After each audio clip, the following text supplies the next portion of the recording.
Monsieur Lambert? Monsieur Lambert, est-ce que ça fait longtemps que vous êtes gêné par des arythmies cardiaques? Ça fait pratiquement 2 ans maintenant, oui. Est-ce que vous êtes limité dans vos activités quotidiennes, dans votre travail, dans vos efforts physiques?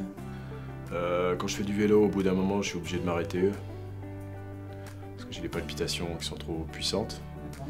Et au niveau du travail, oui, ça pose vraiment un problème parce que j'ai des crises. Donc je suis obligé d'entrer chez moi. Okay. Au niveau des traitements, il y a eu plusieurs essais thérapeutiques. Est-ce qu'il y a eu des antiarythmiques d'essayer, par exemple? On les a pratiquement tous essayés, oui, avec mon cardiologue, oui. Est-ce que vous savez pourquoi vous êtes venu me voir aujourd'hui? Donc au fait, mon cardiologue m'a parlé d'une méthode qui marche plutôt bien avec des sondes et que vous pratiquez.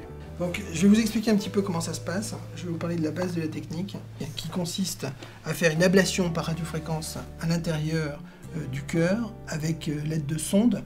Ces sondes sont mises en place par la veine fémorale au niveau du pli inguinal, dans l'oreillette droite d'abord, puis ensuite on va traverser ce septum à l'aide d'une aiguille pour se retrouver dans l'oreillette gauche.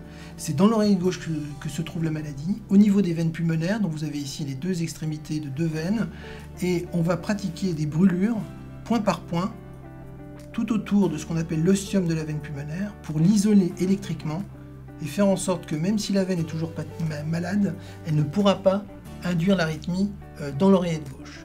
Donc cette technique fonctionne très bien, puisque une fois qu'on a ablaté 1, 2, 3 ou 4 veines, ça dépend de chaque patient, on a un rythme qui est régulier, normal, dans 75% des cas, bien que parfois il soit nécessaire de faire 2 procédures. Par contre, on propose cette procédure à des gens très malades, comme c'est votre cas, essentiellement parce qu'il y a des risques. Et le risque le plus important, c'est l'épanchement autour du cœur, qu'on appelle une tamponnade, qui va comprimer le cœur, et donc qui nécessite un drainage pour évacuer le sang qui est autour, et le risque de caillots à l'intérieur de l'oreillette, et c'est pour ça que vous devez maintenir un traitement anticoagulant pour éviter l'accident vasculaire cérébral. Maintenant, vous êtes bien au courant des avantages et inconvénients de cette technique. Est-ce que vous êtes prêt à en bénéficier? Tout à fait, oui, je vous fais entièrement confiance, oui. Okay. On prend rendez-vous alors?